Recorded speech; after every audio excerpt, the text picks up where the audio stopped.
Greetings, welcome back. This is Into the Nexus, the podcast all about Heroes of the Storm and more. There's just too much this week, and I want to talk to my buddy Kyle about it going on around the Blizzard sphere. But I'm Garrett here with my buddy Kyle that I just referenced. How you doing, dude? Hi. Hello. I'm updating the notes as we talk right now. Like as we introduce the show. It's just going. It's just a crazy so much. week. There's so much happening. There's so much happening. A lot of it is kind of mildly dramatic for Heroes of the Storm, but then there's all this other stuff going on around Blizzard, and there's a lot to talk about.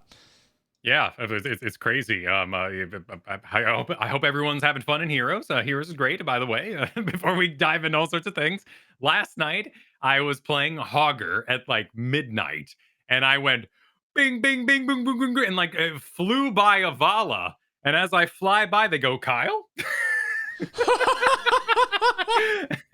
Which was really the height of my week. And apparently I met them at BlizzCon, and they saw me hog spinning by them, and they wanted to say hi. So that was a sweet little moment there. We won that game too, which was excellent. That's awesome, man. That's awesome. I gave my team gold in Braxis, and they lost every 4 versus 3 I gave them.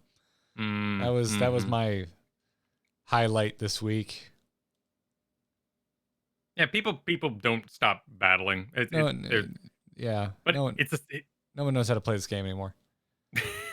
It's well, I mean, it was Storm League. It's anecdotal, right? I mean, Storm League is Storm League, but I definitely feel like it's gotten extremely brawly, perhaps without the CCL to lead the way and get people into that macro mindset. In which case, I've really been enjoying Quick Match, but I play Nazebo Hogger and like exclusively like things that can do it all.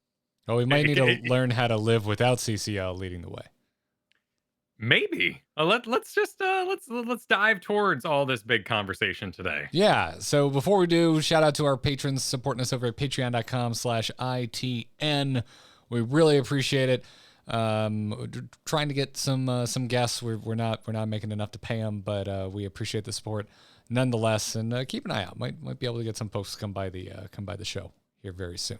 So check it out, patreon.com/ITN. Come join our Discord. And with that in mind, let's get to the fastest Heroes of the Storm patch we will ever cover, because it involves nothing of interest. There was a Hogger loot hoard bug that stopped the prisoners from moving out of their cages, so they had to get in there and fix that. There was a couple of like portraits that they turned on. Big news, Kyle. You can get your classic Zul portrait again. Yeah, the bugs. There's bugs. For the first time, I don't know. There's bugs being fixed, which is interesting. There's kind of the rumors around the place honestly have been very dire, naturally. Particularly as we've seen just about everyone on Twitter we used to communicate with moving on to other projects. In fact, when we talk about a mobile game later today, I've seen on Twitter some of our old Heroes devs working on that project. So Pez Radar from the community management of Blizzard got on and told us what this update was about, which is our first actual kind of update on the Reddit for about 60 days. We've got other things like, patch incoming. Here's the post of the patch. But as for an exchange of information, it's been about 85 days since things got kind of crunchy over there. Yeah, it's the silence continues. It's quiet. Don't even really know who's still on the team. I don't think anybody does. The rumor is that our last patch was done by a completely new person. Like that was not any of our previous old balance designers. The rumor on top of the rumor, the hearsay, if you will, if you've been, following the cultural zeitgeist of the moment, is that it was done by a WoW developer in their free time who's passionate about Heroes. I don't know how true that is, but everyone's got a little inside baseball back and forth. I don't know what to believe. No, we don't know what to believe. But we do have some news about CCL. And CCL went honest on us here. Eventually. First, they sent us into a blind panic.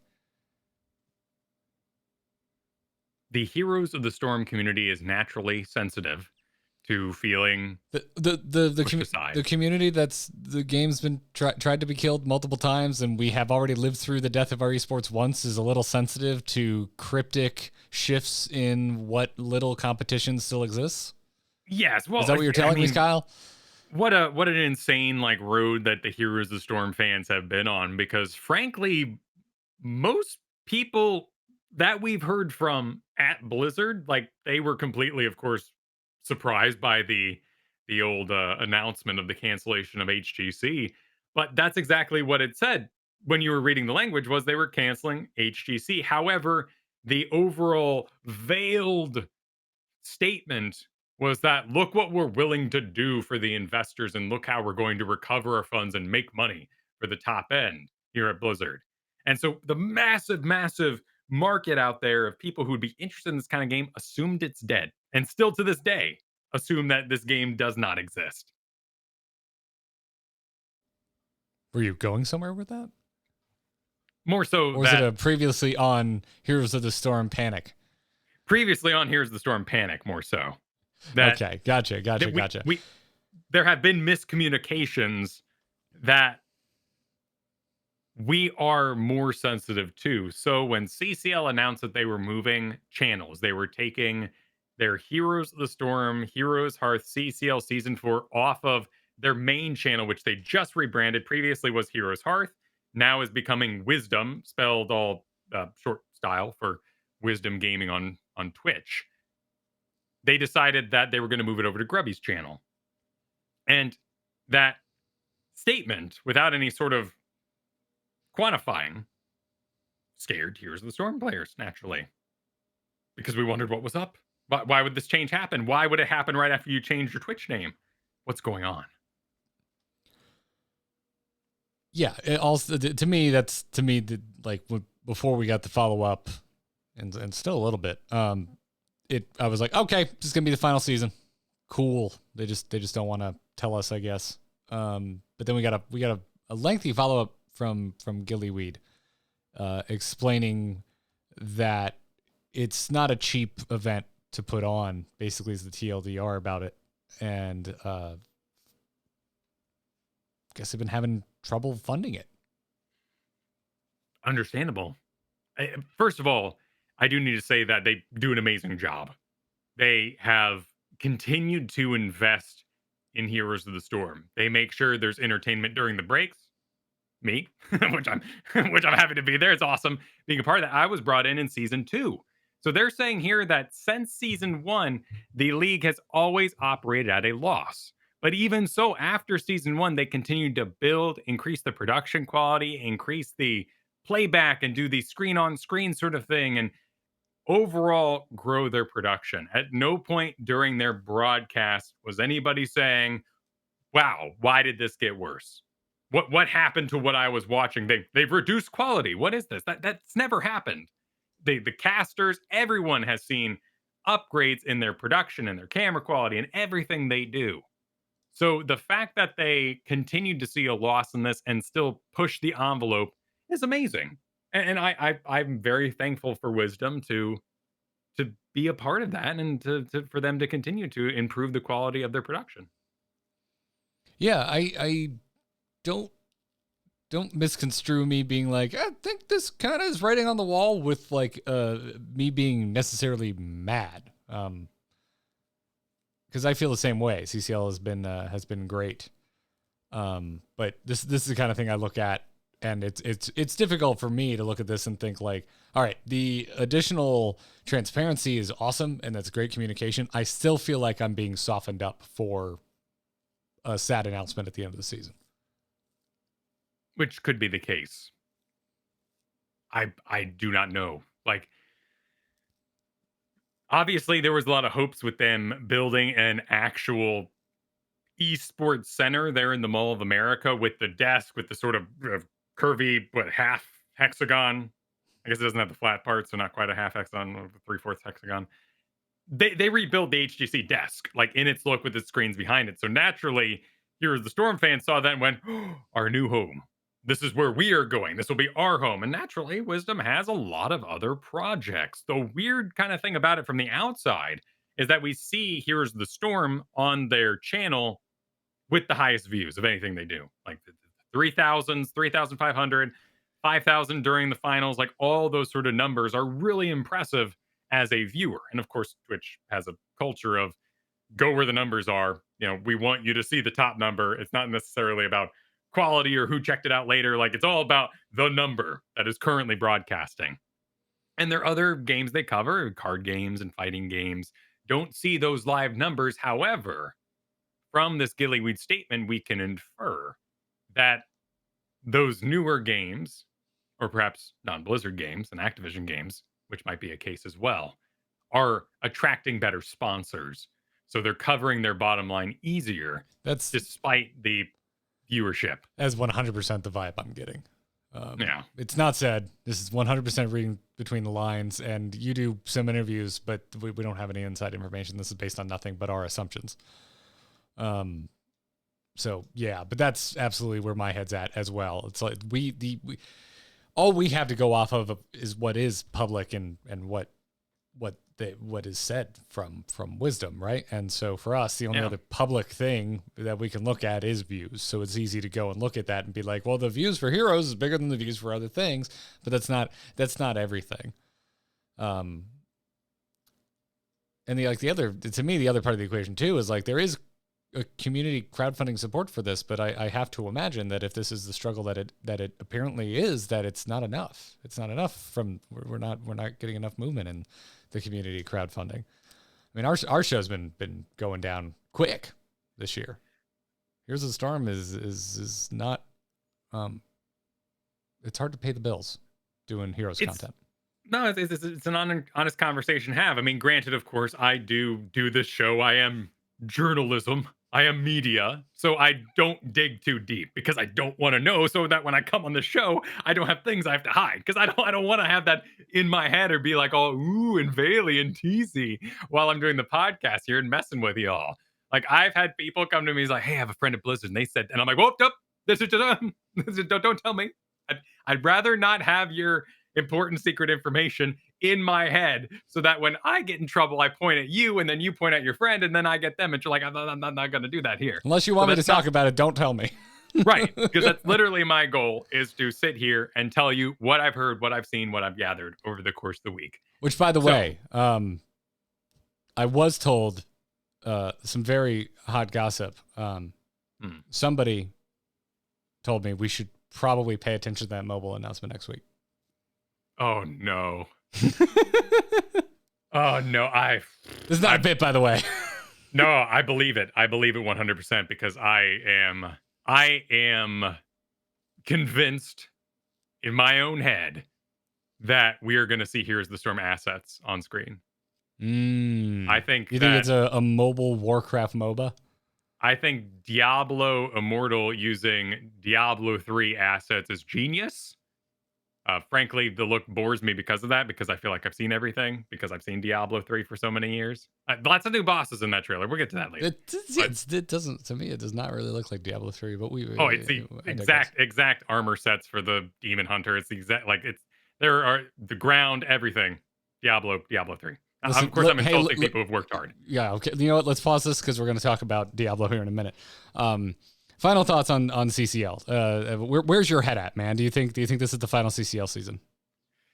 Man, there is a lot of fresh blood in this tournament. A lot of what's going on with Nexus Gaming Series and the Storm Division is funneling straight into CCL, and it's made this amazing pyramid structure, and not in a scam kind of way. Like literally there is a top end and it's CCL right now that people aim for, where they get compensated for their time. Like I can't stress enough how generous Wisdom Gaming has been with their funding for CCL, now knowing all of this. Now, of course, they're a business. They have taken the opportunity to build their business and showcase what they can do with Heroes of the Storm, and that is 100% good by me. There's an extremely passionate fan base, and when HGC went down, the owner of Wisdom said, "Fine, I'll go make my own esports." And And now they've gathered to them all these passionate Heroes of the Storm community members, streamers, former employees of Blizzard. You know that this is an extremely dedicated team that wants to continue working Heroes if they can. So their hope here is that by going to Grubby's channel, they increase raw eyeballs. And those raw eyeballs are what you need for sponsors because the game's not carrying the load. Like the game is not going in front of sponsors saying, "Hey, check out this hot buzz game." And they go, "Ooh, you know what? We've got so much money at Tostitos. I don't even know what to do with it." Like that's literally what Coca-Cola has. They have piles of money that they want to turn into more money, and they literally don't know what to do because and if they're unaware of the game, they go and Google it, and you know what they're going to see is like top stories about the death of the game. right. And that is entirely on the company and their fault. And it's such a bizarre situation. I mean, to be frank, like lots of people are messaging every time Mike Ybarra speaks. People are there like, "What about Warcraft 3 Reforged?" Some of them get answers. What about StarCraft, the future StarCraft? Some of them get answers. I see all the time because, Twitter algorithm. What about Here's the Storm? And nothing. Nothing. We are rejected. We are leprous. It is bizarre how this game is treated in that way. Like, do not talk about Heroes, whatever you do. We just don't mention it. And yet, if rumors are true, we have the secret devs like during their lunch breaks being like, "I really need to update Heroes because I love it so much and those players love it so much. Is there something I can do to fix the Hogger bug?" Like, that's insane. It's absolutely insane. So the hope to move to Grubby's channel is for those raw numbers that mean they can put sponsors. It's going to get a little messy because previously on Wisdom's channel, if you subbed, if you donated directly through there and their systems on Twitch, that percentage went to the CCL. Now all subs go straight to Grubby. So there might be some confusion going on for people who may not have read that, who are like, "Grubby, oh my God, that's the CCL. Donate to Grubby." Great for Grubby. That's awesome. I mean, I love Grubby. We've been following him since, the StarCraft days. But there will be that confusion if things don't succeed on Grubby's channel, if people support Grubby directly on his Twitch, because he's getting those funds as now host on his own channel, which is a I sweet have deal to for him. imagine they've considered that, right? Like if I think a lot of people are rightly reading between the lines and being like, they just need big sponsors. Like that's what they need. The community, the crowdfunding is not enough. And so like, again, to compare things that are available to us, you can look at Grubby's follower number on Twitch and you can compare it to Wisdom's, and it is massively larger. Will that be enough to get them those eyeballs? I can't imagine it will hurt. No, certainly will not hurt. And in fact, they then later came out, which is a bit of a walk back. I'm a little confused by the statement. They said that they were going to stream both at the same time. So the original fear that a lot of people had was Wisdom was like, "This is primetime esports weekend time, and we've got other projects we want to showcase.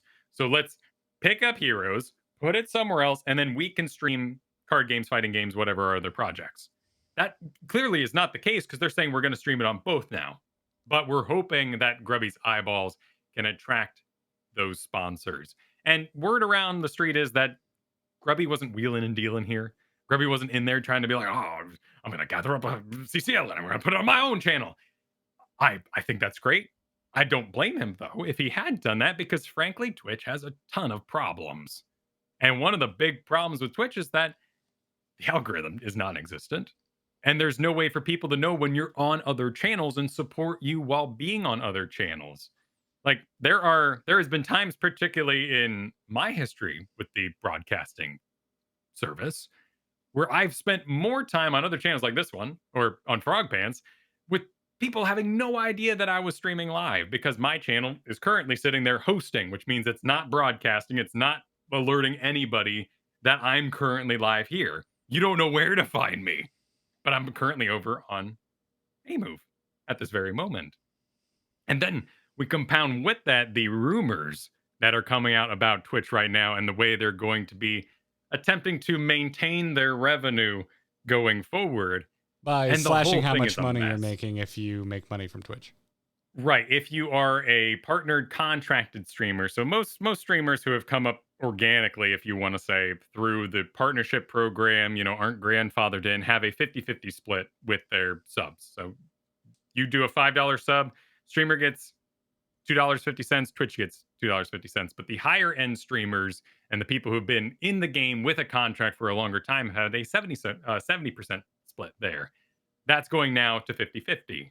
And then they're going to increase the number of ads, which seems insane to me because when I log into my own channel and I'm like, is my broadcast live?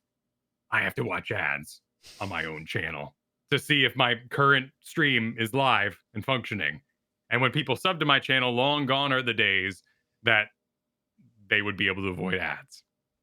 And so more ads are coming, less chips in the bags and Doritos. Like it's insanity. It literally is insanity right now across the world. But Twitch is going to have some serious struggles maintaining smaller streamers. When you cut out subs and cut down the subs they're capable of with the ads that are burdensome for those who are part of partnership programs who don't have exclusive contracts that mean they don't have to put ads in there. Like a modern contract on Twitch right now requires that you run 6 minutes of ads per hour, which, in terms of like broadcast TV, not a big deal. But in the age of the internet, how we used to know it and how we kind of process Twitch in a live streaming platform, that is insane. And a lot of people are looking at it and saying, you're going to go bigger? Well, how will people interact with this live platform? I mean, if this is really impacting the higher end, I mean, my gut feeling is it doesn't really impact smaller streamers because they were never getting 70% in the first place. Certainly that change doesn't affect them, but increasing the number of ads with the rather sad amount of revenue share that is part of that ads compared to something like YouTube, basically sponsors are going to be what keeps channels afloat into the future. And if you don't have at least 2,000 viewers for a regular stream, you're not going to attract those sponsors. So in Wisdom's case, they need to also prepare for the future here with revenue cuts maybe coming if they have an exclusive contract of some kind with Twitch, with the ads increasing, but not necessarily the share of that. And they're going to need Grubby's raw numbers to weather that storm that might be on the horizon.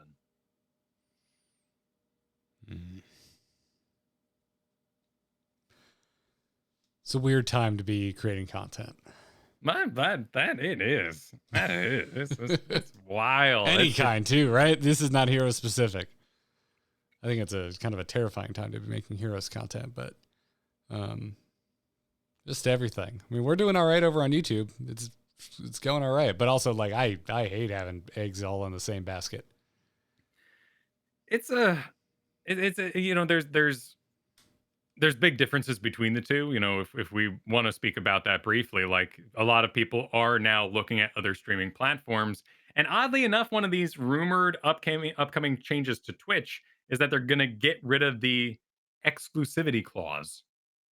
So when you stream on Twitch, your content for 24 hours is not allowed to be seen anywhere else. However, enter the TV meta, where people are now watching YouTube videos on Twitch and then posting them, reacting to those YouTube videos or that live news within minutes. Like they have teams of editors who are editing down live streams, which is an amazing feature of Twitch that as you stream, you can go in and highlight your actual stream at full quality. So it processes as you go. But those clips are being put on YouTube immediately as the stream is live. And so within an hour, you have these big channels posting clips to YouTube, and naturally they can't enforce their exclusivity anymore. So it's a weird mess where they're basically saying like, we need to make more money off you, but also we can't police you well enough to stop you from doing this, so we're going to get rid of it. So if you want to go stream somewhere else, you now can, even though we want you to stay and make us money. Messy things. I love that this episode is just turning into you and my anxiety conversations that happen off air. Where we sit and talk shop and we're like, what's the future look like? Because I don't know. Blizzard's on fire and Twitch makes no money. It's a very honest conversation to have, and a lot of people are taking advantage or have taken advantage of these systems on the side, or have their own projects they're looking to broadcast and put up their own videos and that sort of thing. So I do feel like it's a very important conversation to have for everybody who might be auditioning themselves to different platforms and wondering where they can go right now. But ultimately, Twitch has this donation culture to it. There's a built-in idea that the platform won't be taking care of you, so we need to donate, support, share links, do clips, sub, whatever we can do to help people out. Legitimately like the American service industry. I know that you are getting paid miserable wages, so we're going to tip. And so on the YouTube side of things, there is a, like, the ads surely take care of anybody attitude that a lot of people viewing Twitch have. That doesn't necessarily play into our aspect, because I'm absolutely flattered, flabbergasted, in awe of the support we see over on our YouTube streams. That's amazing. But the general consensus across culturally is that when you stream on YouTube, like, daddy YouTube's going to take care of you. And so people are looking at Twitch changing the way they want to interact with creators, when donating your time is how you grow. And it basically sounds like with these measures, they want to cut out the 80% below and just say, you know what, we're just going to stick to the big streams. That's what we're going to become. We're going to become a broadcast service for big streams. I don't know. I don't know if that's where my head's at. I think I'm more in just like, it's kind of textbook corporate greed. Because again, I don't see this as affecting the lower end all that much. Like, as someone who's never been able to pay any bills off what I make from Twitch, like, I'm just like, I don't know, it doesn't really affect me because I already make nothing from this. That's fair. This platform. That's fair. I think in that way, the lack of, I don't know, caring maybe isn't the right word, but we haven't reached that 40,000 kind of mark. If you're making $40,000 a year off Twitch, these changes could put you down to what, like 30,000? Like that would in the realm. I do not want to do math on air, but yeah. No, and I mean, like real talk. Like, I've just never felt incentivized to push Twitch. The cut isn't great. Patreon's a better cut. Always has been. True. Well, and without an algorithm to kind of share you out, you're very much reliant on hosts and raids and growing your name. And there is a opportunity with just like raw skill. Like, there are amazing stories of people who get hosted. They're amazing. They go on massive killing sprees. They get known, and then, you know, that 15 seconds of fame becomes their entire fame. And there are those opportunities on Twitch. So bringing that back around a little bit to the CCL here. It really is a raw numbers game. And in order to weather this incoming storm of Twitch basically saying, here was our everyone's at home amount we were making, and we want to keep making that or more, you know, capitalism, and what it is. Our vibe. Clearly not how they're advertising this, but it sure seems like that's the reason. Well, I mean, if we want to go down that road, like they started this rumor mill on Bloomberg by basically saying, we were debating coming up with a way to give all of our contracted workers and streamers healthcare. But we decided not to go through with that plan. Instead, we're going to deal with this ad thing first. You're like, okay. We decided not to go with that. So instead, we decided we're cutting how much money they're making.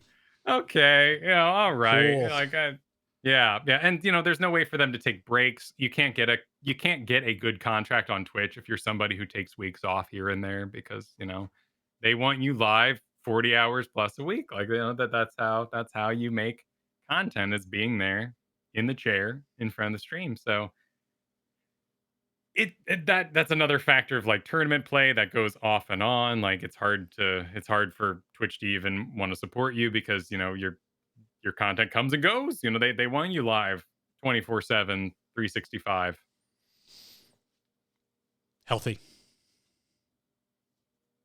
It's healthy. Anyway, to put a cap on this entire conversation, I would say that while I'm still in the camp of I'm pretty sure CCL is going away. If there's any chance, I like the move over to Grubby's channel. I really do. He's got a hell of a following, and he's a major pillar of Heroes of the Storm. So I think if it do I sound skeptical?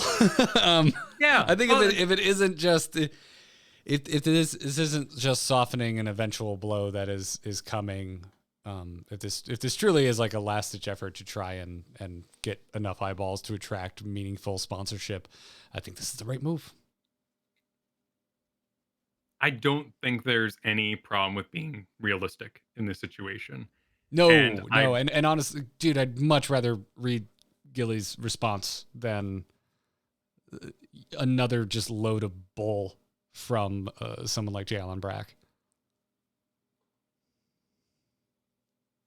This was done quickly, from what we heard, and the teams were alerted in a very short amount of time to this change up. And I think they were aware that that business what is that, the Lorax business is business, and business must grow. I have no idea. I'm not intimately familiar with the Lorax, but you haven't read it 20 times putting kids to sleep. It's okay. I have Chihuahuas. They don't understand the English language. So, but I understand the snap decisions that need to be made as a business coming up on your major broadcast. I really appreciate them going live and even being more forthcoming. And I am surprised that we've had this many seasons while not clearing the red, while still being in the red. Yeah. And they've continued to produce this content, which shows a huge amount of passion and a willingness to improve during that time. Is something I really, really respect. And if it's the final season, like, not that I think you sound defensive, but you haven't seen anyone being like calling their quote unquote passion into question, right? Because I haven't seen anything like that. Because I would be aghast. I'm like, look at all the talent they have. Everyone working on this, they are old like HGC alums. Like I've seen a lot of it. A lot of it was squashed by Gilly's comment. In particular, team organizers or players on Twitter were saying like, "Whoa, be happy you still have CCL," or "I don't understand the drama about this," and they got put through the ringer. Like, people were really mad at these people, and they eventually deleted their tweets. Oh, I didn't see any of that. Okay. Once Gilly put out a statement, they got rid of their tweet. I mean, my response to the original statement was, "Oh, that's hella sus," but I don't know. It's like I've seen worse, and like what we opened with, it's not that I'm mad. It's that if anyone there's surprised that everyone went into a panic. It's like, hi, we're Heroes of the Storm. We're a little sensitive. We've been through this before. We've been to a lot of public executions of our game. And the fear that the community was used was, I think, the main through line here, which I don't really jive with because of the raw passion of the talent that Wisdom has gathered up, and how hard I know everybody works to put on that production. Like, this is not a stepping stone. This is a passionate project. I believe that. However, if we want to talk about stepping stones, we can talk about the WoW mobile announcement that I fully believe is going to use Heroes of the Storm assets, and it freaks me out. Okay. Do you think Storm will be in the title? No. Good. Have you seen the icon? The icon has a lightning bolt, Kyle. Oh, that. Huh. You know what? My brain didn't even register that, because I saw that. I see mobile game reveal and I see a lightning bolt, and my brain didn't connect the two, because that lightning bolt looks so much like a brand new esports company coming up with their logo. I just figured it was another announcement about some streaming house. Bro. And I don't say that lightly. Bro. That's an effing lightning bolt. If you told me that's the icon for a new Rhaegar talent, I would believe you. Oh my god, I didn't like seriously, dude. I saw that thing and my brain did not make the connection. What I saw and actually paid attention to was the black and yellow kind of announcement we've seen from the official kind of Blizzard channels. And that was like, oh, this is a Warcraft announcement. But the second I saw this, even though this one came from the official Twitter, I just ignored it. May even have come from the Hearthstone Twitter, which gave me flashbacks to you remember when BlizzCon Line happened and they were having the Blizz Heroes account tweet out about it, and we're like, yo, Yeah. where's your Heroes content in your BlizzCon? Having the Hearthstone account tweet about Warcraft stuff that doesn't involve Hearthstone is hilarious. Wow. Okay. So what we got 1, 2, 3, 4, 5, 6. We got 6 circles with a lightning bolt in the middle. Are we at 6 now? Diablo, Warcraft, Overwatch. No, it's Warcraft specific. There's no way this involves other IPs. Okay. Whatever this is, it's Warcraft specific. So you don't think the 6 kind of circles on the outside have meaning? No. They just like I mean, hexagons? maybe, but not for other IPs. Pentagon was sexagons? I don't know. What's a 6-sided? Yeah, what's a 6-sided thing, Chad? Well, and for the majority of it, like people have been guessing that this is going to be like some kind of a pet battle game, or it's going to be Warcraft Go, and there's going to be sort of an augmented reality angle to it. What the heck does the lightning bolt have to do with that? The lightning bolt makes me feel like it's gonna be fast paced, sitting on the train, press the buttons real quick, action kind of thing that exclusively hexagon. It is a hexagon, okay? Hex, yeah. Wait, how many times? What's our Here's the Storm logo then? Is that also a hexagon? All of the UI in Here's the Storm is hexagons. They are 6-sided. How dare they? This looks more like a cog, Kyle. It's got little gear teeth coming off the edges. Okay. You know what really grinds my gears? That's like gonna be like gnome influenced or something. I don't know. That would be a lot of slippage, by the way, because those are very tiny teeth, and the negative space between them would not be a good fit with another tooth, unless they were being mated to a gear with a much wider tooth. Sorry, this is bad audio. Oh my god! So if I did not see the symbol, I think I would have called myself a complete conspiracy theorist and been like, likely, honestly, my guess just 2 days ago was that they were going to put the table in mobile because they're getting rid of the war table kind of go manage your followers wouldn't thing. Have I almost wish you led with that so I could rain down on your parade being like, you would not make a big deal out of announcing that. So, boy, I feel like I'm on the instance. I haven't had this feeling in months. This is totally a conversation we would have had on that show. Yeah, because that is being removed from WoW. You wouldn't have like a save the date for us bringing a decade-old feature that no one really likes all that much to mobile. Well, they enhance it, but like it pipes into World of Warcraft. You attach your sub to it, and you get in-game rewards and blah blah blah blah. And it's Zhu, and they spin. They're gonna steal our spin. They're gonna steal our Here's the Storm slow spin. Oh my god. Yeah, but now with this gear involved, like this is getting way more like clashy. This is getting way more maybe auto battle-y. And the second we head down that unit road, my brain goes, oh no, you're gonna take our footmen, you're gonna take our minions, you're gonna take our little wizards, you're gonna take our mercenaries, like all those assets are sitting right there. And with the Diablo Immortal announcements, would this be instance of me to say like, how do you not see Diablo 3 in those? It is those are Diablo 3 graphics. Diablo Immortal is Diablo 3. And phones have moved on enough that it can run. I mean, if it can run on Switch, it can run on a phone, right? And Diablo 3 is available for Switch. That's such a wonderful dig on the Switch. I love it. I don't think you realized how much you just insulted how horrible the ability of the Switch is. I will insult the Switch. That Kirby game kind of looks fun, but I can't.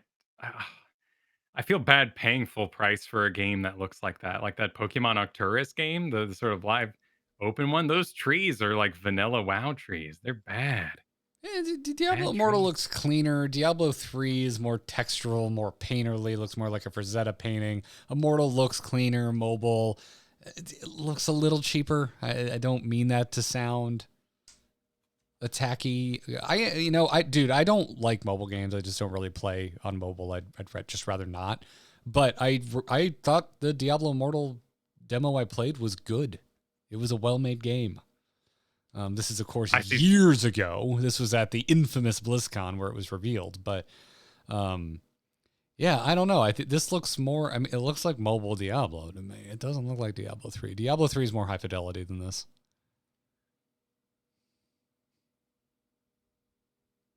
We got off the beaten path where we were supposed to be talking. Anyway. Did I lose you? Oh, no. Oh, yeah. I totally lost Kyle. What's going on here? Mr. Kyle? Hello? Oh, you're back. Oh. That was weird. I'm just going to pause the audio version real quick. Video version high, enjoy. Oh, no, you froze again. What the shit? What's going on?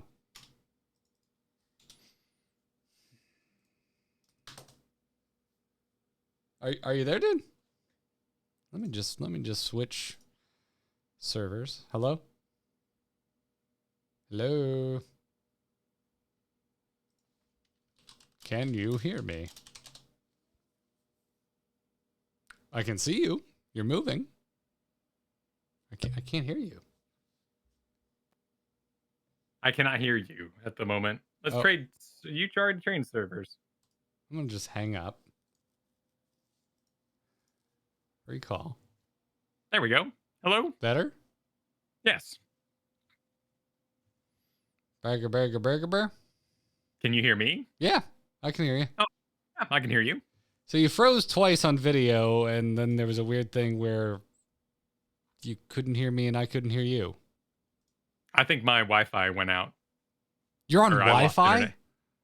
I think what? No, like my internet. My full internet went out. Oh, I was about to be like, my whole world is a lie. I didn't know you were slumming it on Wi-Fi. No, I do not. I do not feed away from my box. That is not okay. Yeah. Wi-Fi this fam.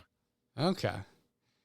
I mean, it both froze. I guess that makes sense. But there was weird little intermittent issues where you were moving on video, but I still couldn't hear you. So we're good, yeah? Yep, we're good. I don't know. Where was I? Where did I leave off? I honestly don't remember. I think I was going off on skeletons again. Oh. As I oft do when I talk of video games. If you'd like to go off about skeletons, go for it. I really do appreciate that, like, there's a lot of unique bosses in here. There's, like, some sort of giant spider. There's some sort of ice demon witch angel thing. Like, there's a lot of unique assets they've done in here. But that's the chandelier, and that's their ice effect. They got rid of the fog. They got rid of the junk, of course, to clean it up because it's going to be on mobile. But oh no! Oh no! There he goes again. You hate it when you hate to see it, everybody. You hate to see it. Yeah, he's frozen on Zoom too. But so how you doing, Chad? How are we feeling? How are we feeling? What do we think the Warcraft mobile game is? While I wait for Kyle to come back, I can see him moving. I don't know if he can hear me. Am I back? I think you're back. I saw a Wi-Fi icon flashing on your camera. That's because it connects via Wi-Fi in order to know that it doesn't turn off, Oh. But I think that's my internet going in and out. There's a lot of construction around me today, so maybe someone's tripping on the wires. Oh, that's unfortunate.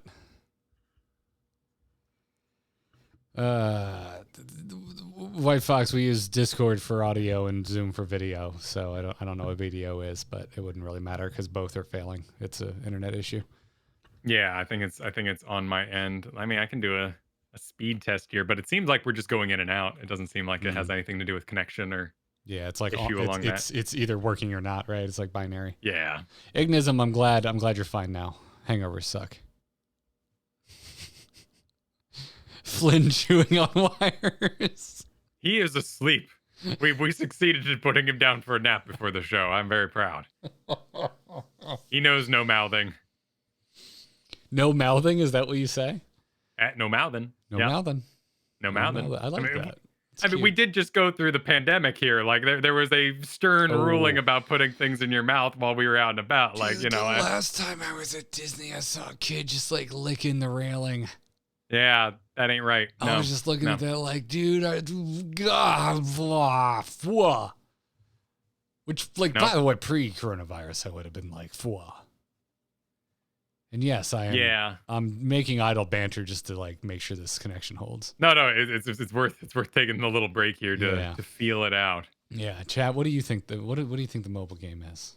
Crushinator thinks it's going to be a more fully featured mercenaries game. Ugh, gross. I won't even install it if that's what it is. Now, am I insane here? Does anyone agree with me that it just looks like Diablo 3? Like they did not. This is not just. We need to warn folks. You're now talking about Diablo Immortal. Oh, sorry. Yes, right. The Diablo Immortal is Diablo 3. I know that you don't just pick up all the assets and you put them over here and say, go, game, go. I totally get that you painted a lot and you made a lot of unique assets, and I'm not discrediting the effort that it took to make this game. But it is your armor sets and everything. This looks like Diablo 3. It is Diablo 3. And I have seen Diablo 3. And therefore, I'm not as interested to see it again. Which I could, I know we're still kind of chilling and like test the internet phase, but I could ride that right into Overwatch too if I really wanted to. It doesn't look as good. It's shinier, cleaner, more plasticky looking. See, this is why. Wait, did I go down again? Am I still here? No, you're still here. Okay. This is why I want to like go study up about like how skeletons are made in video games, because I am very sensitive to. And there he goes again. Oh, we're in trouble, y'all. We're in trouble.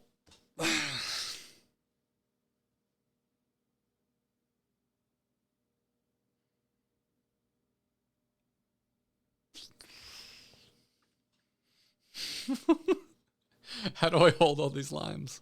How do I do it? Oh, what did I eat today? I had instant ramen for lunch, so I'm feeling a little tired. I'm gonna reset things. I think return. you should. Yeah. Oh God. Oh Jesus. You need to warn me, man. A million Garretts, and each one's redder than the last. Oh, go make a bevy. A beverage? Oh, it's too early for that. It's not even 4. It's not even 4. Although, god damn, I will say, I tend to only drink when I'm in a good mood or after a long day of work on Sunday, like outside work. I'm a pretty strong believer, and you shouldn't drink when you're a little flabbergasted, sad, or bummed. But this is annoying enough that I do want to go get a drink. It's close enough, says Mohammed. Shit. Someone brought up Overwatch 2. Man, Overwatch 2 looks like Overwatch as Overwatch to me. Like, as someone who, when they announced it, was like, why? After seeing it, I still ask the question, why? Why isn't this just an update to Overwatch? I realize they're adding a campaign that's not part of the beta and all that stuff, but I'm like, still like, couldn't you just find a way to add that to the existing game?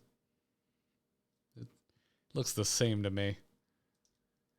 It's a Warcraft mobile game. I'm guessing tower defense. If WoW mobile pet battles. Again, it's like if you're taking something that exists in World of Warcraft and you're just making it available on mobile, I don't think you make a big deal out of the announcement.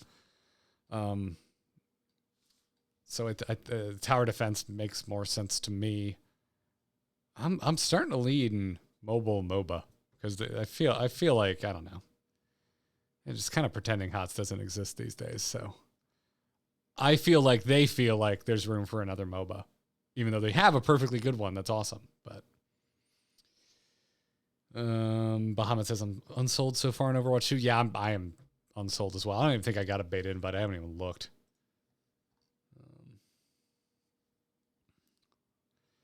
My latest favorite drink you've made lately, go. I haven't really tried anything new. I've been all about a 2-ingredient martini that is just mostly gin with some Coke Americano. And I love it. And it's so stupid easy to make. And Coke's not expensive, and I have a couple bottles of expensive gin, but it's not what I usually drink. So it's a cheap drink. It's a delicious drink. Peel a little lemon and spritz it on there and done. 2 ingredients, chill the shit out of it, spritz some lemon on it. It's amazing. I don't think it has a name. It's in the new Death & Co book. There's a section on martini variations, and they talk to all the bartenders that work at Death & Co and get the version of martinis they like to make. And I think this bartender's name is Willie. So I think it's Willie's Martini is what I have it written down as. Burger. Mobile MOBA is what I hope for, says White Fox. Yeah, it's hot right now. It's hot right now. League of Legends is cleaning up. I would play Wild Rift if it was on PC. I don't want to play regular League of Legends. I'd rather play Wild Rift. But I want to do it with a mouse and keyboard. What gin? Usually I just use either Beefeater or Tanqueray. They're within like $2 of each other, I think, at least here in Florida. They're like negligible price difference between the two. I like them both. For that one, I honestly think I like Beefeater better. A lot of people like dump on Beefeater. I think it's a really solid dry gin. Crimson Neon's gonna make a Negroni later. Well, that's a really apt cocktail to make when your name is Crimson Neon, because that is literally the color of a Negroni is Crimson Neon. Or I guess Neon Crimson. It's such a red drink. It's so exceptionally red. Oh boy, I hope Kyle comes back and we can salvage this. This is a meaty conversation we're having. I'm enjoying it. I am back. Oh, hey. Talk about timing. What about salvaging? Are we okay? I was just saying, I hope this works and you're able to come back and we can salvage this because I've been enjoying the conversation. Oh, nice. I'm getting in the video here. I reset the boxes, so maybe if they tripped over a wire out there, or thought they could pull a fast one, plugging and plugging out. Pull a fast one. Yeah, maybe that'll give it the peace it needs.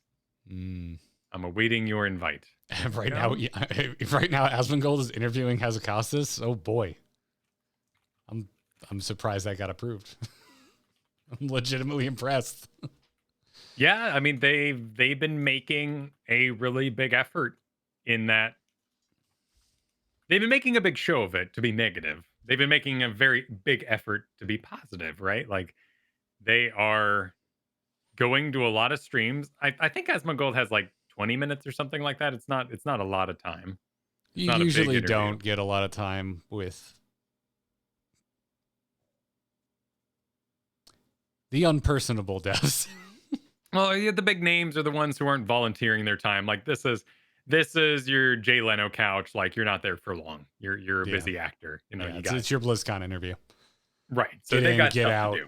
Get done. But exactly. But they're making an effort to hear and be a part of all voices and not just the ones that have been their supporters through Shadowlands. And that's respectable.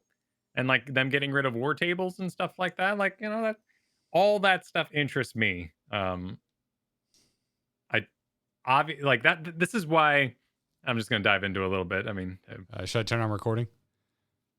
Maybe. I mean, I guess we might want to warn people that we had some internet outage. And now my brain has changed slightly from whatever I was going off about. It's a disclaimer. We fought 20 minutes of internet going in and out. Hi, we're back. Now we're talking Dragonflight.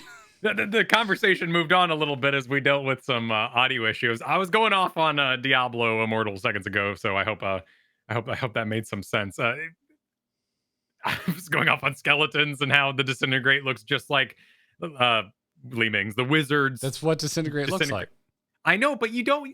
There's no way you can convince me that someone straight up was like, "We need to emulate the feel of Diablo 3 when making a mobile game." Can you? No can one you said like that. go study Diablo 3's animations so that you can replicate them with the greatest accuracy for your mobile? No, they picked it up and they put it over there, and I respect the effort. And I know that fresh paintings and there's new bosses and everything else like that, but that is totally from Diablo 3 to Immortal, and I am not an expert. I do not know how video games are made, and I wish I knew something to battle people about animation so I could express myself better. And I need to do some research on this because I keep getting caught in this conversation where basically to me animations are the most important thing in the world. Reusing an animation is like when you're playing a video game in the early 2000s of a movie and they put movie clips in the video game. Or you're watching a new movie and they show a clip from the previous movie. That bothers me so much. It is atrocious. It really, really bothers me. What I love is what like Avengers did when Avengers was really, going and good. I loved when they would like take a scene where they're like their time travel and you would see it from another angle that they clearly maybe didn't even film at that because you could see the actors got older and stuff like that. But like, like straight up, they used another angle. Or, hey, I have a kid, so I watched Cars 3 a few times. When they used lines from Doc Hudson that were recorded and not reuse the lines from the initial movie, like all that stuff, I really, really appreciate the effort and the creativity that went in to change that look and to make it different. And so when I see Diablo Immortal that looks exactly like Diablo It 3, does not look exactly like Diablo. It looks worse. It looks worse than Diablo 3. because it doesn't have dust and shading, and like the chandelier's the same. Like there's no sun shafts, whatever it is they had to like tune down in order to make it a mobile game. Underneath all that, like you can't. No, what you're arguing is, I say I'm sick of the look of Skyrim, and you go, well, turn down the graphics and you'll like it again. No, That's I not what I'm disagree. saying. No, I'm in maximum neckbeard mode where I'm like, it's not the same. I'm not saying that you should like it because it's not the same, but it's not the same. And the other thing is, like, just, listen, man, we don't always agree on some things. This is one of the things I think you're like, I legitimately think you're crazy on.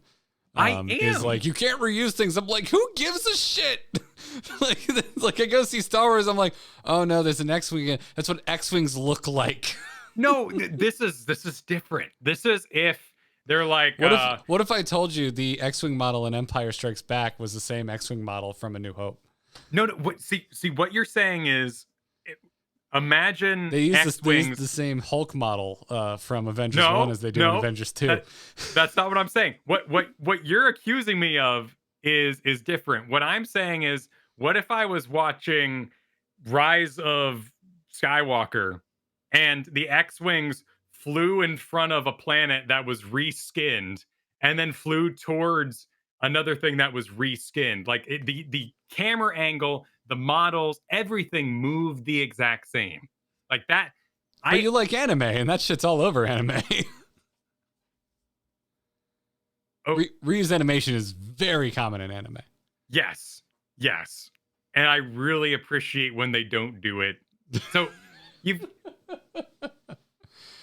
what I find interesting, and here I'm getting out of my troll mode now, dude. This is me, your friend Garrett, talking to you. What I find fascinating about you, but at the same time,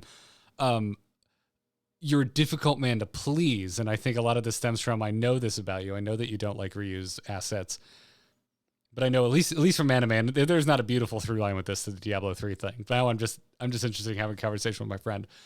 I think you are one of the most impossible men to please, because if you don't want reused animations in your anime, but you are also extremely hypercritical. You get furious if you see 3D in your anime. Yeah. And it's just too goddamn expensive. I agree. You have to make concessions somewhere. I agree. What like the things to talk about anime for a moment, like when you skip your intro. Oh my god, I love your episode because you're basically telling me that we don't even have time. Like I think they did this in a couple of like Game of Thrones back when it was good. It would you'd be watching and just be like, bah, bah, bah, bah, and then the logo would be there, and you're like, damn, we're not Oh, wasting any I don't time. Let's remember that. go. I don't remember Yeah, that. like I there's a will. couple times like the Game of Thrones just no cities building out of out of blocks, just like it Just was get the to it. logo and then go. And I'm like, hell yes. And you're when I was a child, I made concessions for Ronin Warriors and Sailor Moon and Power Rangers. Like, yes, as an adult now, if you showcase a full blown reuse transformation, I don't have time for you. But I agree that I guess my point is outside of FromSoft games, what do you have time for? Because I did reused stuff is all over the place. I see it everywhere. it's true. It's true. And I wish I understood like World of Warcraft's limitations more, or they were more transparent about that sort of thing. Cause yeah, when I see your brand new Giga Centaur race marching towards me, but the top body is stiff and the legs move like a mammoth, I go, it's a mammoth. I'm so disappointed. Or my 20th Crocolisk or my 70th bee. Like in that Dragonflight trailer, they're like, and by the way, everybody, praise be, we have organic ducks. And it was like the first new skeleton I had seen in years was a duck.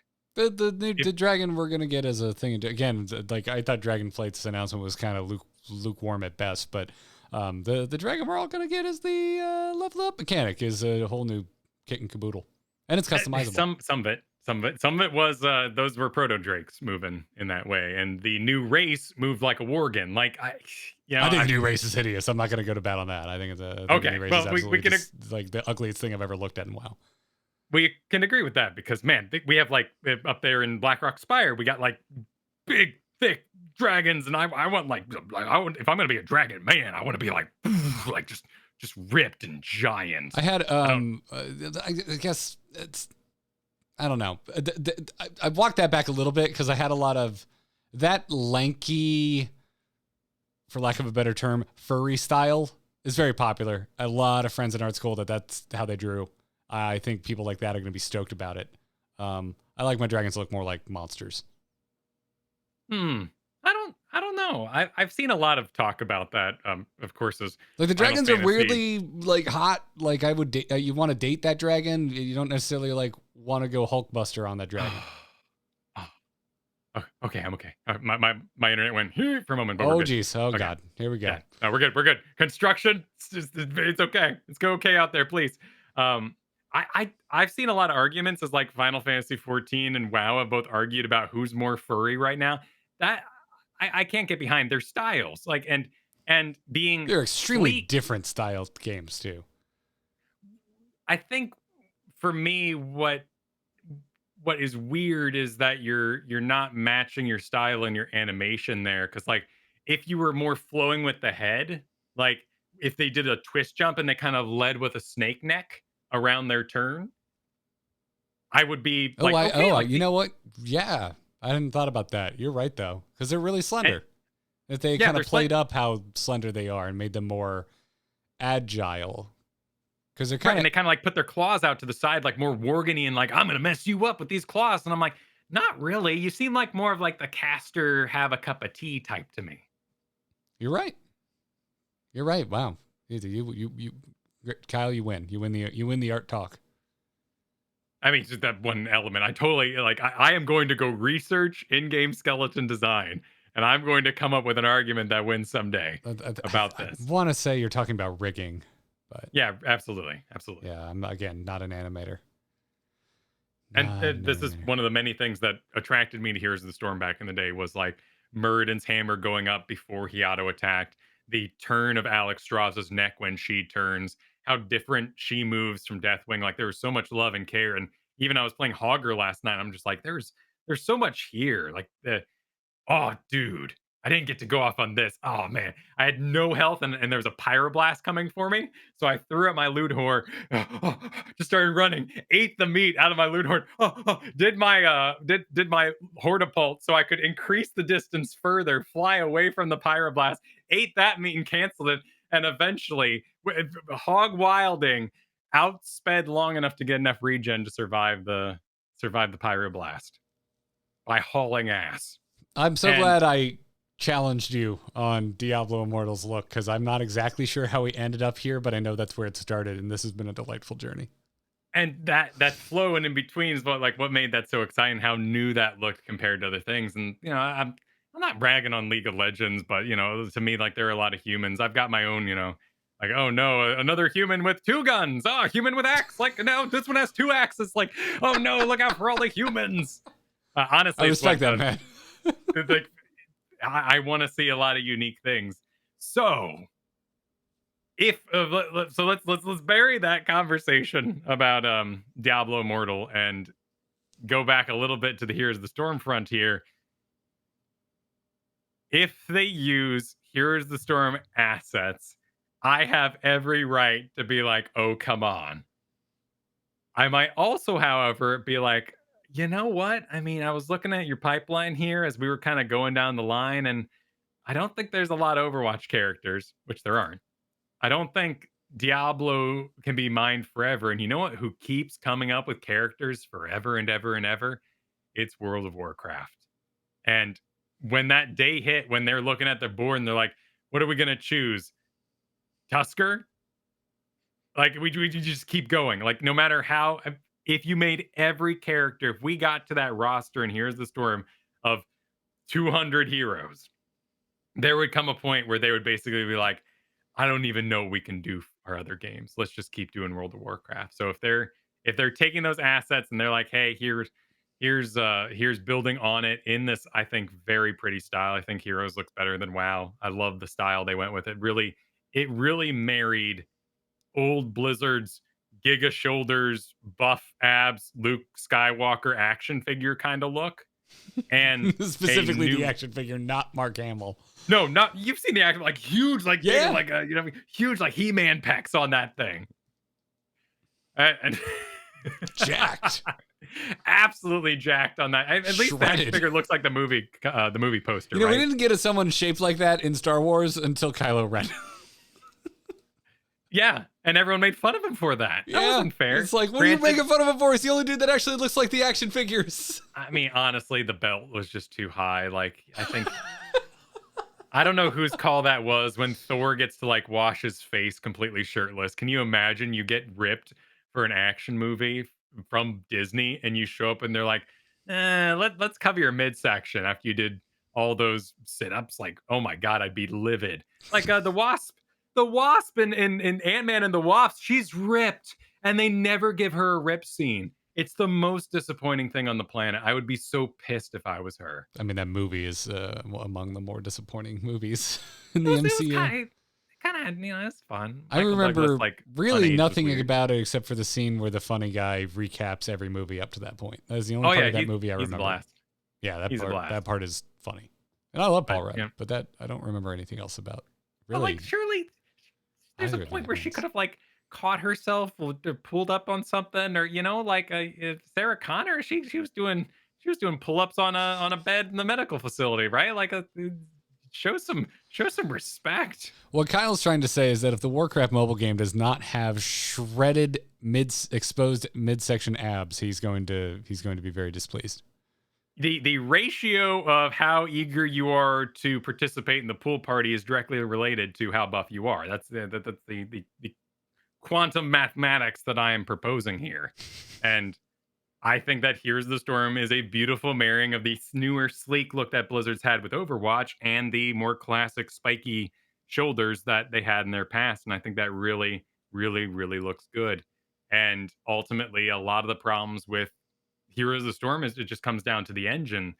And if you can remove that clunk, if you take that skin lamp, as it were, I don't know if they still do skin lamps. I think we had some devs on that said they don't do skin lamps. You know what I'm talking about? Like when they do like, here, check out our new version of the dwarf, and it would be like like full blown like a single piece that they an then actual fold over. skin. Yeah. Yeah. No, dude, back in the day of The Sims 1, I used to make my own Sims skins because you could access those and you could put them into MS Paint and paint on them. I didn't know you could do that. Yes. That's great. Yes, That's I was very into it. I made like Goku and shit. Sure. Which it was nightmare fuel because anime eyes do not translate to Gen 1 sim heads. No, but that's cool that you did. I subjected people to my horrible maps I made in Brood Wars, so we both have our things we ruined. Hey, the only difference was The Sims. I only ruined it for me. Anyway, I digress. So Kyle, I want an answer from you, dude. What do you think this game is? What do you think the Warcraft mobile game is? The gear I am expecting people marching towards each other for some sort of auto battle-y mobile business. They already have an auto battler though. But that's a card game. The more I think about it, it is, but it isn't. It's an auto battler. Dude, the more I think about it, the more it starts to feel like I think while you were having internet trouble, I said to chat room, I was like, I still think about Heroes of the Storm, but I don't think Blizzard still thinks about Heroes of the Storm. I think they have room for a MOBA, even though they have a perfectly good MOBA. Ooh, man. Oh, man, it will. I mean, Pokemon Unite is still doing really well, but do we have an answer on if did Diablo Immortal get made for computer, which is why it took 2 years, or did they buy and like work in an emulator that makes it play? The only thing they didn't really say. Plus, the PC version is releasing in beta. Yeah, it's gonna have a beta moniker for whatever reason. I think that's just that it's probably gonna have bugs, and so they can be like, yeah, sorry, it's in beta. Because it is gonna have PC crossplay from day one. And some people were not sure about that. So, boy, we're jumping around a lot. Diablo Immortal, the other big news, if you haven't heard it, everybody, is you're going to be able to play it on computers, which is just so infinitely memeable. And my desire to want to meme and make fun of that is at odds with the fact that I think this is actually legitimately great. And like they actually listened to feedback and did something that people asked for. So I think it's pretty cool that it's playable on computers. I'm again lukewarm on really wanting to play Immortal, and you are worse off. But I saw this news and I was like, "That's great news. That's like legitimately good news." They listen to feedback, listen to criticism, and they're trying to do what they think is right for the fans, and I think that's rad. But the emulators only got brought up because they said that they kind of laid the weight on. We know you're going to emulate it if we don't make this play on PC, so we just decided to just do it right. That's fair. Which is a little, I think is a little, like, I think you could, like, to me, I'm like, oh, come on, own up to it. It's like, oh, yeah, no, the feedback was loud and clear. Y'all were furious that you can't play this. The core fans of this, this freaking PC-based franchise are a little miffed you can't play it on PC. I don't know the percent. I don't think there is a percent. Like, I don't think I wouldn't emulate it. Like, first of all, Diablo to me is a story game. Your story's got to be amazing. The action RPG side of it is merely the housing for your story, and I'm going to play through your story and then I'll be done. I'm the other way around, but I didn't play 2, and I thought 3 had not a great story until Reapers. No, it didn't. And I still hung around for a little bit, but that is ultimately the problem with a lot of games such as Overwatch 1 or modern non-Blizzard RTSs that come out, is they just don't tell a good story that hooks you and then makes you stick around on the other side to participate in the community or make custom maps, or even many of them don't have the ability to make custom maps or anything along that line. But I don't see myself as someone who would hear the news Diablo Immortal has an amazing story, but you have to play it on phone. But I know a way that you can make it work on the computer. I think I'd just call it a loss and be done. Like, oh, well, but not playing that. That's okay. I'll be fine. Yeah, I mean, what if it looked good though? What if it looked wildly different from Diablo 3 and had as many unique animations as you could ever hope for, Kyle? Sure. Disintegrate, shoots bubbles for some friggin' reason. Because God forbid disintegrate still looks like disintegrate. Now I'm trolling. No, again. I'm trolling with you. I'm okay, being nice. So feel free to just call me an a-hole and move on. Yeah. Now I'm just messing with you, dude. Yeah, I've never emulated Jack in my life. They like in the earlier days of Hearthstone, when the Android store was getting like you could buy Google currency for a deal, which you could then go and buy cards with. I almost did it because you can run, because I don't have an Android phone, but you can run an Android emulator on a computer. That's the only time in my life I even looked into it. Oh, weird. Yeah. So you can like, run the Android store on your computer essentially. Because otherwise you need an Android phone. Don't you guys have Android phones?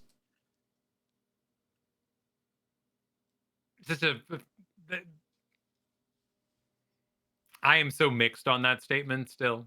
Like it was not. Yeah, it was not. I thought it was great. I mean, of course it got swept up and became this like lightning rod for Blizzard doesn't care. Wyatt Chang is like one of the nicest people I've met in all my years of doing this, and I cannot help but sympathize, because it's the kind of thing where it's like, that they've been laboring on this forever, and finally it's their big day. They're gonna unveil their project. They lost sleep over this, and everyone on the floor is just throwing proverbial tomatoes on stage. It was so tone deaf by corporate, and those poor developers who had worked hard and walked out there to showcase their hard work was met with a paying audience who attends a computer gaming symposium. Mm-hmm. Yeah. No, of course they didn't want to hear it. Yeah, it shouldn't have been the end of the show, end of opening and like ceremony. Like, hey, one more thing. Like, this is our big bomb drop. And it's like, oh, it's a mobile game. I mean, I think it would have been fine as like the second thing announced, or they've announced things at PAX before. They should have announced it at PAX. And then the dude lied. He lied when he got in line. He lied when he got his question. That guy. Yeah, looked over like that. The April Fool's joke thing, whatever. Yeah, like that. That's the part I really disagree with. Enjoy your Reddit upvotes, dude. All right, and then you're sitting there, and lots of people made this statement back at BlizzCon of we're literally sitting in the audience with nothing to do, waiting for the next show. You have a phone in your pocket. Why would you reject this kind of idea? And ultimately, it just came down to the message and the box it was put in, which was BlizzCon. That wasn't the right box to put it in. Yeah, and too, in retrospect, it's like, why did they announce it so early? Like, here we are. Well, I don't think it was early. Honestly, if this is now like their big turnaround. If it's not, like, what I'm really curious of, if you launch Diablo Immortal on computer, is it going to be like, brink, you can go opening emulator, like it has like several windows, it kind of opens real quick and then kind of collapses and eventually goes into the game. Then we'll know, like, yeah, maybe it wasn't full 2 years to get this on. But if they actually walked away from that and like, wow, we messed up, we're not going to admit that because we're corporate Blizzard, but we messed up. We're now going to take that effort and make Diablo Immortal usable on computer while we wait for Diablo 4, then that's some heavy listening. And with Ian on Asmon's Gold channel right now, and with War Tables going away and a lot of the changes they've made in recent WoW, like that's very fascinating. It does break down a little bit when you get to like Overwatch 2 being like, we want to get this in your hands, so we're cutting the whole point that you an open audience, a new audience would buy this thing by cutting out the PvE completely. Then you're like, okay, all right. But you have this dedicated audience that is so hungry for a Overwatch 2 update. And from what I've heard from Heroes of Storm players, they got in there and were like, oh, this is Heroes 2.0. All you did was rework the cash shop. This is not fancy. This isn't new. All the characters look the same. Granted, I will admit I haven't watched a lot of Overwatch, so I think I have a little bit of like graphics update brain going on. Oh, same, but I mean, I played it pretty hard for a year, and I'm looking at Overwatch 2 like, this is the same game. It's the same game, right? I'm looking at the exact same game. I saw D.Va, and she went do, and then she got knocked out of it, and she did the same flip and like landed. I heard Genji yelled the same line in Japanese that I don't know how to pronounce. Like, same game, right? Same game. Genji has a hood. New Weird hood stuff. tech. There's no way they could have added that hood to Overwatch 1.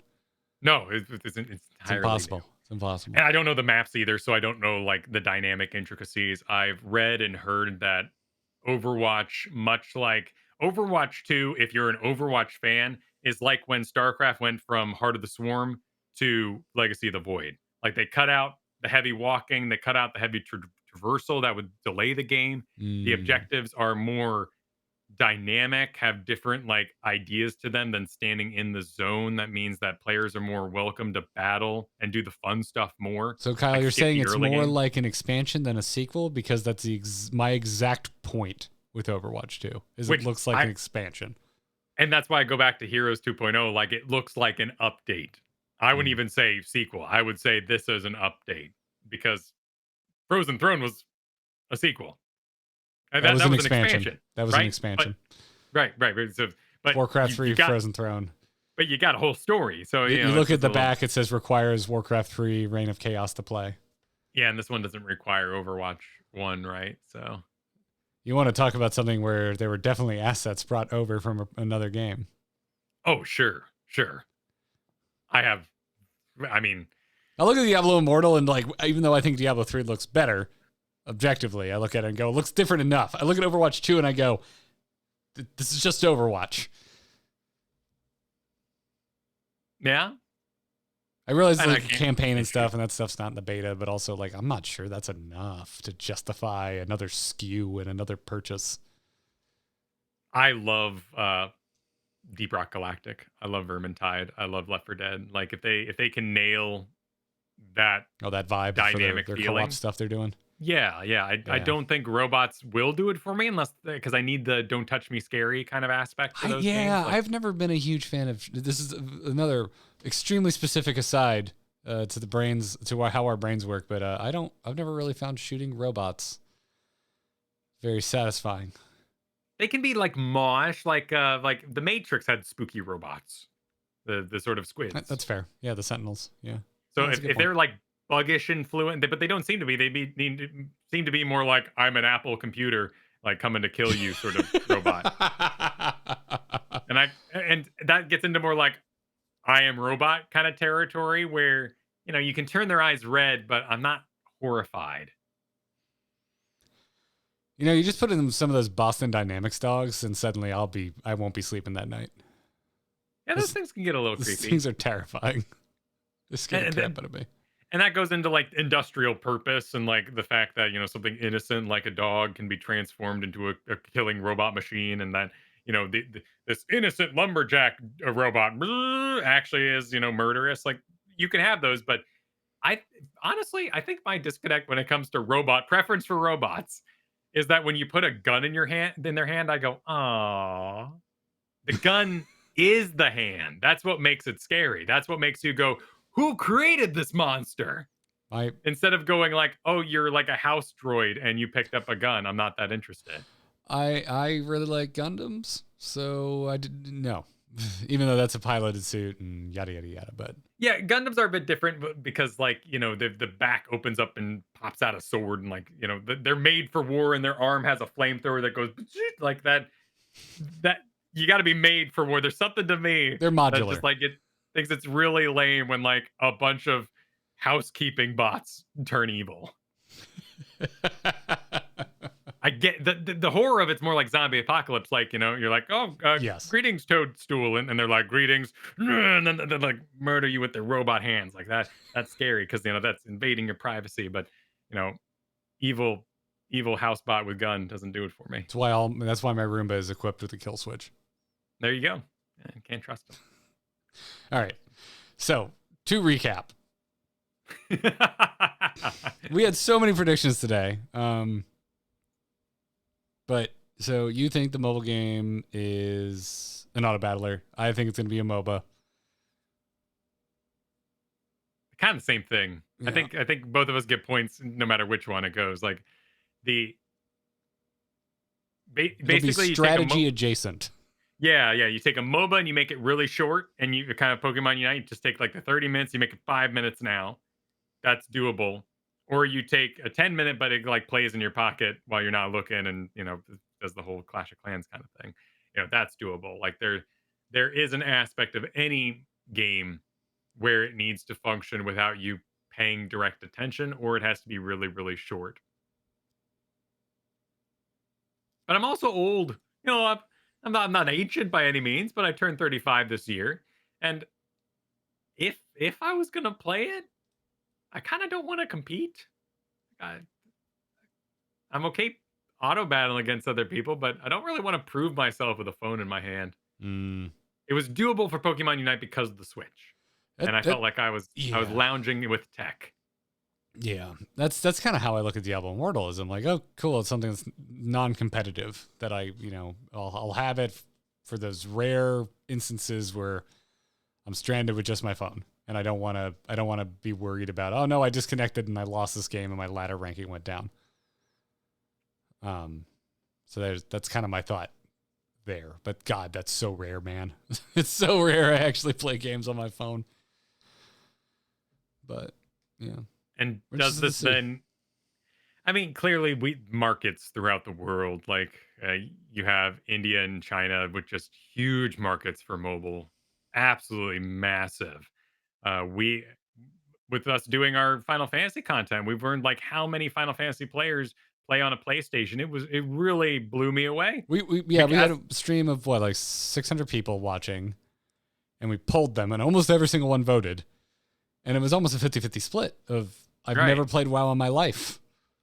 And I was just and a lot of them, they just didn't have a computer. Like the PlayStation is their computer replacement. And yeah, I mean, PlayStations are entirely more affordable if that's your goal. I mean, to as a computer gamer, like I'm like, what? But you got like Steam and things, and it's a workstation, it's an entertainment device. Like I build my own computer, so it doesn't cost as much. But still, that's not true anymore. On that is huge. Good luck getting a video card.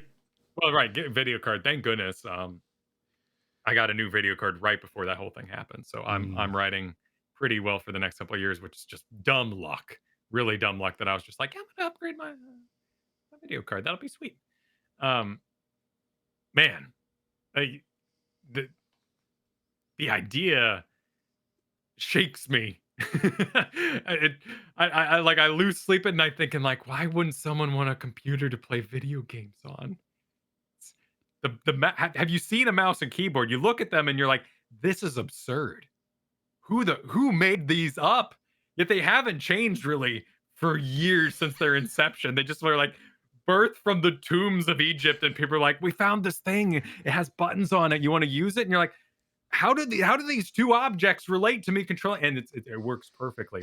My hands, I can't play piano. I really can't do much. I can play, hot cross buns on my violin, but like my hands, they work on this keyboard, and it's bizarre. This episode has been such a plunge into the depths of our psyche that I was not expecting it to become. But it is like this. I mean, I think that's absolutely what this episode was going to become, because this is a plunge of psyche. Like we've got CCL announcing that, Heroes is not sustainable in that way. We have huge changes going on at Twitch. We have huge changes going on in Blizzard. They're showing they're listening in an unparalleled level that they've never done before, while still ignoring our favorite games. It leaves us in the nebula. And then you got these major mobile announcements coming out from your computer game company, and you're sitting there going, are you done with computer? Like, what does this mean for your future? What is it? Just WoW mobile? Like, could that be the thing? Like, what would that mean? It would mean you could play WoW on your phone. I know, but that would mean, are we exiting an age of computer? I don't think so. But like but look at Steam too. Like look at the marketplace. Like the biggest game outside of huge MOBA, which Final Fantasy and whatnot, that I put time into in the past year has been Valheim. And Blizzard's working on one of those.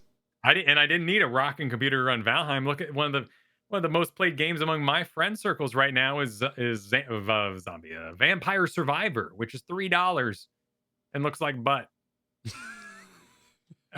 And I'm sure it's fun. I haven't taken the plunge because it's one of those one more game kind of games. I don't need that. It's all relative, man. I mean, we've had this forever. We've had this split. We've had this dichotomy. You want to go play a retro graphic looking indie game, they are in abundance. You want to go play, what's a good example for something that's just gorgeous on PC? I don't know. Crisis is such an old game now, and I'm old for thinking that was my cultural touch point of what an insane looking game is. I guess it's Metro games, right? There's always a new Metro game that has the most punishing system requirements, right? But like, there's all of that and everything in between. Yeah, we've entered a weird world where computer looks better, but is often terribly unoptimized. Like, we had some issues with Resident Evil's a very small one. They patched that. So I'm still just wowed by the Resident Evil team's new engine and how fast they can make games. Yeah, the games are like 6 hours long, but still they look great, and they have a lot of fresh assets in them. Yeah. Um, I think Elden Ring had some issues on PC release. There's lots of Yes. ports. Ports to PC are becoming awful because you're focusing on the console players often. I mean, the Cyberpunk was another example of that, but the whole thing was on fire. No one really Cyberpunk cares. was just that entire everything about Cyberpunk was a mess. Yeah. No, I don't think we're going away from PC at all. I think PC is niche, but it's always been niche. It's hard. I think it's easy for us to not think about it in that way, though, because of where we plant our flag. But we're on a show about a PC only game, and everyone that talks to us through the community of the show plays games on PC. Right. So we have a World of confirmation Warcraft. bias, right? Like, Yeah. we are in a pond with a like-minded school of fish. I think that World of Warcraft in particular has really lended to that mindset. And when with these kind of phone games, people are going to look outside of Blizzard at other markets, and who knows, there may even be like a death knell here where basically Blizzard's like, we did it, we've entered the mobile market, and every World of Warcraft player is like, oh shit, there's a lot of games I haven't been playing. Let's see it, Blizzard. Like, I'm out. Like, I didn't even know I could play all these games. It's not exactly. Maybe, right? Like, I don't know. It's more accessibility at the end of the day. Yeah, and again, like the world at large is not buying PCs to game. Most of them are on phones. Yeah, it's because it's the most accessible tech. Yeah, it's just a numbers game. It's raw numbers. We're fighting math, Kyle. And I hope that, like your car analogies, like Microsoft's done with Age of Empires, like I hope that these mobile games can exist, and Blizzard goes, all right, we got our cash cows. Let's make something we're passionate about. Let's get the developers really cooking on something. To my knowledge, Hearthstone makes the most money. Yeah. Of Blizzard games. And and also I look at Hearthstone and go, Blizzard's been mobile for a while. Like, why are we losing our mind over Diablo Immortal? I think at the time we already talked about it. I think it was just where it was announced, how it was announced, in the order and lineup of being announced. But I don't look at this as some big end of the world thing. Like, we started today talking about CCL and the issues of Heroes of the Storm content being unsustainable. And I think Blizzard looked at itself and what's going in versus what's going out and cost and everything. I think they're realizing the same thing, that they need more games that are regularly generating revenue. And so I don't know. To me, Diablo Immortal, like whether you want to play it or not, I don't really want to play it, but I think it's a smart move. The demo was solid. Do we have a name for the Valheim adjacent project they're doing? No. Untitled survival game. Okay. But okay. I would not be surprised if they tried to be have this a really solid, PC, console, and mobile version of that. Yeah, this I'm pretty sure this WoW mobile game, looking around Twitter, is a lot of Heroes devs too. And you said you received a whisper. Is it some sort of all I was told, a buddy was just like, hey, you just keep an eye on this. Okay. I was like, all right. It was, well, we'll know next week. Next week's show. Your buddies. You don't want to be like, oh, I don't know, man. I'm pretty cynical about mobile games. Yeah, I hate what you've been working on already. Like, no. Yeah, like you can't do that. Like that's when you cover Blizzard games this long. Like, yeah, it's like they're real people. So when I don't like stuff that goes down and I want to dump on it, I feel bad. Yeah. No, and often a great worker, a great someone who enjoys their craft is going to find joy in whatever the project is. Whether or not like how do you think like the new Star Wars movies look so good in costuming sometimes? Like you see a background. Uh, it's always funny, and particularly like big exclusive releases. Oh man, what was it like? 1882. What was like versus werewolf game that completely floundered Absolutely a no couple idea years what you're ago? talking about. Oh man, there's there's a lot of these sort of exclusive games that come out that are just beautiful, particularly around console launches. And you'll walk around a corner in this game that's just not playing well, and you'll find like a couple of pipes, like just some industrial looking wall with a little steam coming out of it, and you're just like, holy moly, whose 7 days was this? Like who really went all out on this one wall? And why isn't it reused 30 times throughout the game? This is a beautiful wall. Knocked out. That wall is out of the park. Pushing the envelope.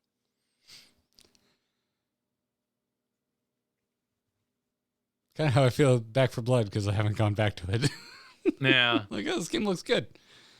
I should put it down and forget about it. I mean, it did have really annoying lines, like the lines played too often. There were Yeah, and I don't like the card system. Drove me nuts. Yeah. And no akimbo. No akimbo. No bloat. That's the bloat can happen in all sorts of projects. Mm-hmm. But there are many devs doing good work and everything that can be odd. Yeah.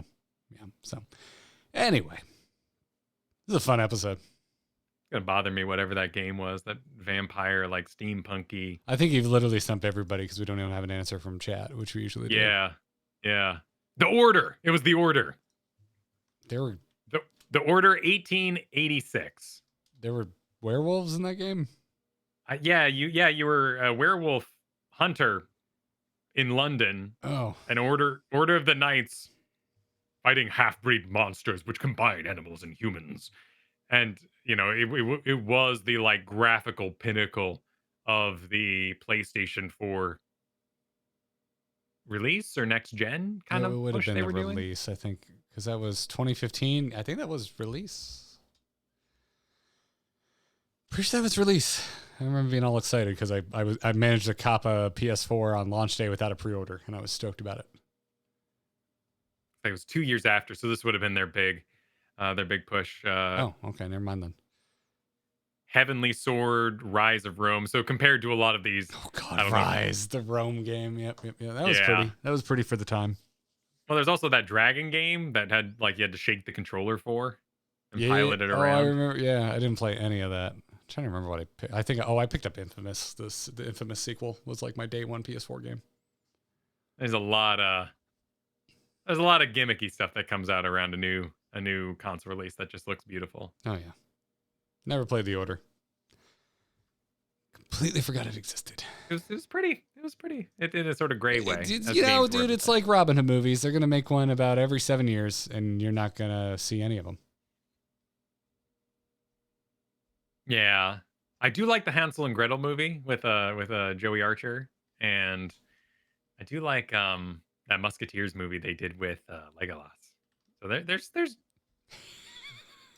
those movies are awful, but they're like fun. Gretel and Hansel. I think you talking about the one with Hawkeye? Yeah, Hawkeye. Yeah. Oh, that movie is garbage. Oh no, it's you fun. would like that movie. Garbage is Van Helsing. That is like. I love that movie. I love Helsing. That thing is Mountain Dew Dracula, and it's wonderful. Oh my god, it's so if bad. Taco Bell sponsored a vampire movie, that's what you would get, and it's great. There, some of the I can enjoy myself. I can enjoy myself through like League of Extraordinary Gentlemen though. Like sometimes it's just bad. Okay, well our friendship is eroding, so I think we should end this podcast. Okay, sounds good. We'll know next week if our predictions were true anyway. So let's. Yeah, by the way, we have no plans. This is off the cuff. But hey, man, if you want to live stream that mobile announcement on Tuesday, hit me up. Wow, I mean, yeah, we could throw it live. There's no reason not to. Yeah, youtube.com/AMoveTV is probably where we would do that. Yeah, we're not gonna make a video about it necessarily. We're not gonna.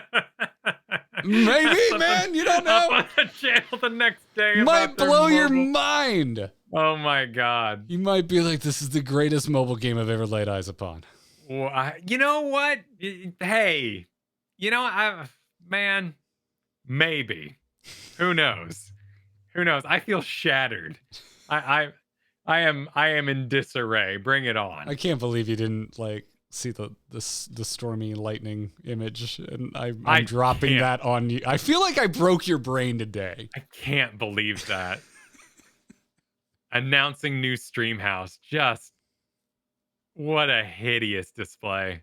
What are you talking about? Like I said, it just looks like some esports logo. It's just not even a game. It's a team for a game. Like, oh my God.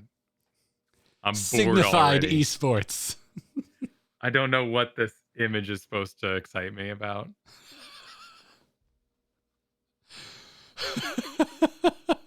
If you'd like to cheer Kyle up, tweet at him at Kyle Fergusson. Or become a patron over at patreon.com/ITN. Huge thanks to our producers, Sean B. and Mike R. You can check us out live Thursdays at 3 p.m. Eastern right here on twitch.tv/AMoveTV. You can follow the show on Twitter at ITNcast. But Kyle, where can folks find you when we're not mining the depths of things we're kind of concerned about? You can find me over at youtube.com/AMoveTV on the Grinding Gear channel, where we follow Final Fantasy, making our journeys through there. If you enjoy maybe book club style content, but also just like a lot of fun had around a fantasy world, definitely check that out. Final Fantasy 14 is a very enjoyable game, and we've been digging it over there. Otherwise, you can find me over on Frog Pants at There Will Be Dungeons as we head towards the thrilling conclusion of what year was that even? Our 5-year campaign? Like the final boss coming up. It's D&D, so you never know. Sometimes there's a bridge and it takes you 3 episodes, right? Because that's D&D. Sometimes the bridge breaks because you roll the 1 and then you got to cross it. And the DM's like, well, I didn't plan for this. Like, let's do a whole adventure down in the gully. So we'll see what happens. But a thrilling conclusion approaching on that show. Mm-hmm. Garrett Art on Twitter, and check out youtube.com/AMoveTV. Kyle and I holding it down, making video content over there. I'm really proud of what we've been doing over there. The growth's been great, and I think we have both been getting better with our video content. So go check out our latest video where we're talking about content you can skip in Final Fantasy 14, but we think you probably shouldn't because it's freaking great. And also our Dragonflight thoughts are over there. That was last week's video, so go check out our Dragonflight video if you want to hear our thoughts on World of Warcraft Dragonflight. That's going to do it for this episode of Into the Nexus. Until next week, good luck and have fun. Take care.